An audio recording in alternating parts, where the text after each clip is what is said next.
ഒരു വാക്യം ചേർത്ത് വായിക്കാം. മത്തായി സുവിശേഷം 27-ാം അധ്യായം അതിൻ്റെ 39-ാം വാക്യം വായിക്കുന്നു. Matthew chapter 27 verse 39.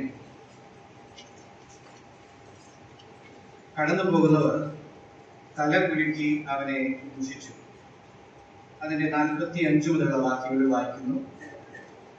6-ാം മണി നേരം മുതൽ 9-ാം മണി നേരം വരെ ദേശത്ത് എല്ലാം ഇരുട്ടുണ്ടായി. ഏകദേശം 9-ാം മണി നേരത്തെ യേശു ഏലി ഏലി ലമ ശുറക്താനി എന്ന് ഉറക്കെ നിലവിളിച്ചു. എന്റെ ദൈവമേ നീ എന്നെ കൈവിട്ടത് എന്ത് എന്നർത്ഥം. അവിടെ നിന്നവരിൽ ചിലർ അത് കേട്ടിട്ട് അവൻ ഏലിയാവെ വിളിക്കുന്നു എന്ന് പറഞ്ഞു. കർത്താവിന്റെ നിസ്കാരവേളയിലെ കഴിഞ്ഞതിന് ശേഷം 32-ാം വാക്യം മുതൽ ആ ക്രൂശിൽ അവനെ ഉയർത്തുന്ന നമുക്ക് കാണാൻ കഴിയും.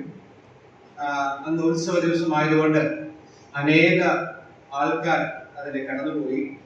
അതിന്റെ 39-ാം വാക്യത്തിൽ വായിച്ചത് അവർ കടന്നുപോയപ്പോൾ കണ്ടതാണ് അവരുടെ നമ്മൾക്ക് കാണുവാൻ കഴിയുന്നത്.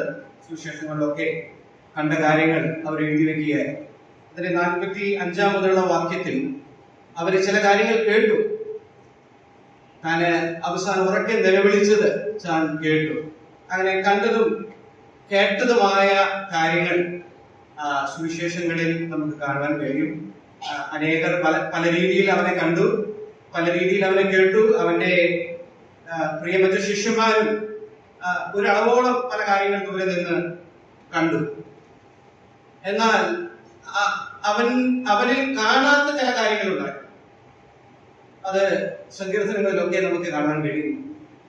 നിന്ന എന്റെ ഹൃദയത്തെ തകർത്ത കാര്യം അതാരും കണ്ടില്ല.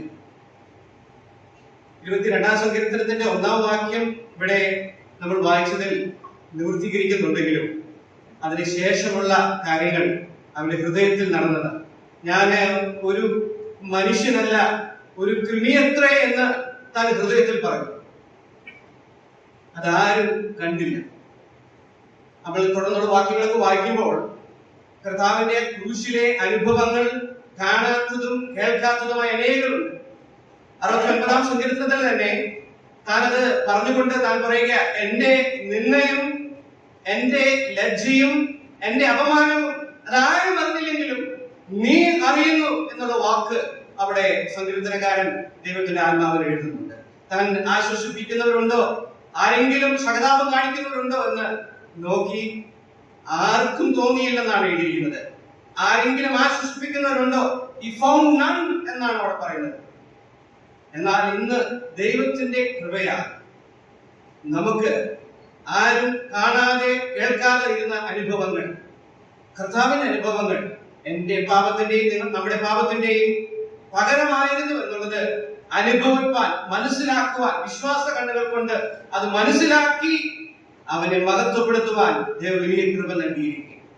യെശയ്യാവ് താനെ അന്ന് അവിടെ ഉണ്ടായിരുന്ന അനേക വ്യക്തികളെ കുറിച്ച് എഴുതുന്നത് ഇങ്ങനെയാണ്: അവരെ നോക്കിയപ്പോൾ നാമോ ദൈവം അവനെ ശിക്ഷിച്ചും അടിച്ചും ദണ്ഡിപ്പിച്ചും ഇരിക്കുന്നു എന്ന് പറഞ്ഞു. എന്നാൽ അവിടെ ഒരു വാക്കിങ്ങനെയുണ്ട്, സാക്ഷാൽ.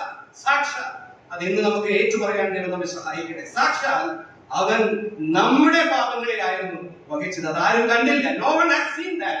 പക്ഷെ ഇന്ന് നമ്മൾ വിശ്വാസങ്ങളുടെ ഉയർത്തി കർത്താവേ, അന്ന് 2000 വർഷങ്ങൾക്ക് മുൻപ് അന്ന് ക്രൂശിൽ അന്ന് തന്റെ ഹൃദയത്തിൽ നിന്ന് വഹിച്ചത് അതെന്റെ പാപത്തിന്റെ പകരമായിരുന്നു എന്ന് പറഞ്ഞുകൊണ്ട് ദൈവത്തെ നമുക്ക് മഹത്വപ്പെടുത്താം. അവന്റെ നാമത്തിന് തക്കതായ മഹത്വം ഇന്നും കരയേറ്റുവാൻ ദൈവം നമ്മെ സഹായിക്കും.